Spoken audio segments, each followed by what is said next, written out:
অভিশপ্ত পুতুল।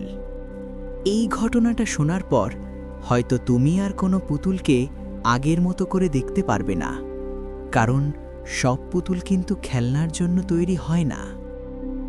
প্রায় ২০ বছর আগে একটি ছোট্ট শহরে একটি পুরনো অ্যান্টিক দোকান ছিল। সেই দোকানের এক কোণায় রাখা ছিল একটি অদ্ভুত পুতুল। দেখতে একদম সাধারণ, কিন্তু এর চোখ দুটো যেন অস্বাভাবিকভাবে জীবন্ত। একদিন রিয়া নামে একটি মেয়ে সেই পুতুলটা কিনে বাড়িতে নিয়ে আসে। প্রথম কয়েকদিন সবকিছু স্বাভাবিকই ছিল, কিন্তু এক রাতে রিয়া ঘুম থেকে উঠে দেখে পুতুলটা ঠিক সেই জায়গায় নেই যেখানে সে রেখে গিয়েছিল। সে ভাবে হয়তো ভুলে অন্য কোথাও রেখে দিয়েছে, কিন্তু পরের দিন আবার একই ঘটনা ঘটে। প্রতিদিন রাতেই পুতুলটার অবস্থান বদলাতে থাকে, কখনো টেবিলে, কখনো দরজার পাশে, যেন কেউ ওটাকে সরাচ্ছে।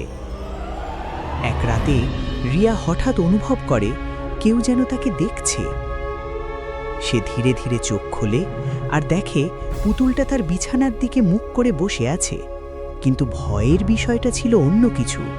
পুতুলটার মুখে যেন হালকা একটা হাসি ফুটে উঠেছিল। ভয় পেয়ে রিয়া একদিন ক্যামেরা সেট করে ঘুমাতে যায়। পরদিন সকালে ভিডিওটা দেখে সে যা দেখে তা বিশ্বাস করার মতো না। ভিডিওতে দেখা যায় রাত ৩টের দিকে পুতুলটা ধীরে ধীরে নিজের মাথা ঘোরায়, তারপর আস্তে আস্তে সামনে এগোতে শুরু করে। এরপর রিয়া সেই অ্যান্টিক দোকানে ফিরে যায় আর দোকানদারের কাছে জানতে চায় পুতুলটার ইতিহাস। দোকানদার কিছুক্ষণ চুপ থেকে বলে, এই পুতুলটা ছিল একসময় একটি ছোট্ট মেয়ের, যে অদ্ভুতভাবে মারা যায়, আর তারপর থেকেই এই পুতুলটার সাথে ঘটে অস্বাভাবিক সব ঘটনা। রিয়া সেই পুতুলটা ফেলে দিতে চেয়েছিল, কিন্তু আশ্চর্যের বিষয়, পরের দিন সকালে পুতুলটা আবার তার ঘরেই ফিরে আসে।